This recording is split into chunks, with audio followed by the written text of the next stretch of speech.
Hi to everyone in room 228. This is Miss Kelly, and today we're going to be reading Beauty and the Beast from the Treasury of Fairy Tales.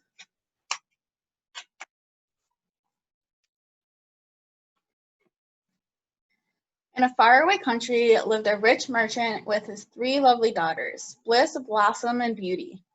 They lived comfortably in a large house with many servants. One day, however, the merchant lost all his ships to a storm at sea. The family could no longer afford its fine house or servants, so the merchant and his daughters moved to a small cottage. At first, Bliss and Blossom were unhappy. They complained about the luxuries they lost and work they would now had to do. But Beauty said, "Crying will not make things better. We must learn to be happy here." She worked every day, cleaning, cooking, gardening, and she helped her sisters learn to enjoy their new life. The merchant was so proud of all three girls, but especially Beauty. One day, the merchant heard that a ship he owned had returned safely, and he prepared for the long journey to the port. Each daughter wished him a safe journey, and the merchant promised to bring back gifts. Bliss and Blossom wanted ball gowns and fine jewelry. "What would you like, Beauty?" said the merchant. "A rose," said Beauty, "just a lovely rose." When the merchant reached the port, he learned that his cargo of fine silk had been ruined by the sea waters having leaked into the ship. He was just as poor as before.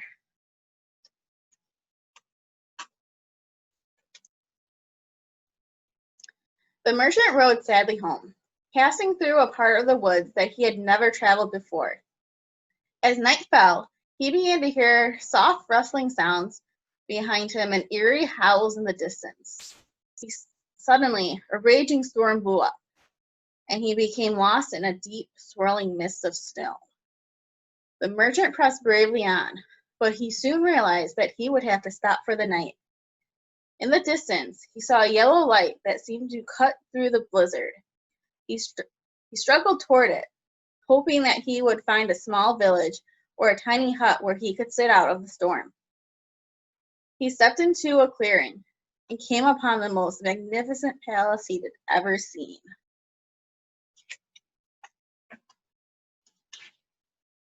The merchant tied his horse to the gate and went inside. He could not find the owner of the castle, but he did discover an inviting fire, a wonderful meal, and a soft, warm bed. The next morning, the merchant explored the palace grounds. Even though it was winter, the garden was filled with colorful flowers of all kinds. He came upon a lovely rose bush, and remembering Beauty's request, decided to pick one for her. As he broke the stem of the flower, the air was filled with a terrible roar, and a huge beast appeared as if from nowhere. "Thief! Robber!" the beast bellowed. "I offered you food and shelter, and you stole from me. For this, I must put you in the dungeon." The merchant begged the beast to let him take the rose to Beauty and see his daughter one last time.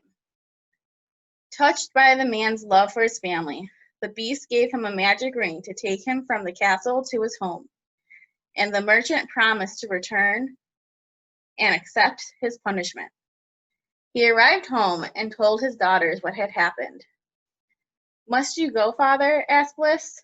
"We will miss you so." "It is only a beast," protested Blossom. "Do you have to keep a promise to such a creature?" "I gave my word," said the merchant. Beauty said nothing, but as soon as all were asleep, she took the magic ring and used it to carry her to the castle of the beast, knowing that her father could not follow her. Beauty told the beast that she wanted to take her father's place. "When he plucked the rose, he was only doing what I had asked," she explained. "I should be the one to stay here with you." Again, the beast was moved, and he agreed. "You will not stay as a prisoner, but as my guest." The beast worked hard to make Beauty happy. He saw that she had beautiful clothes, delicious meals, and fresh flowers from the garden. Every evening they would have dinner together and spend many hours talking. The Beast soon fell in love with the Beauty. He often thought of telling her, but he was ashamed of his frightful appearance and so never spoke of his feelings. In time, Beauty came to care for the Beast very much. She admired the pride he took in his garden, and she loved the gentle way he tended to the animals on the palace grounds.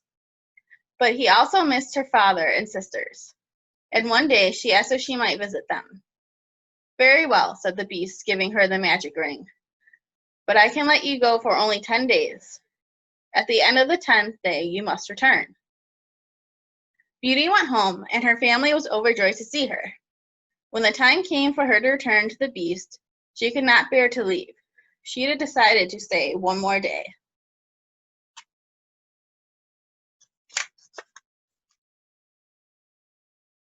As Beauty slept that night, she dreamed that the Beast was lying helpless in his garden.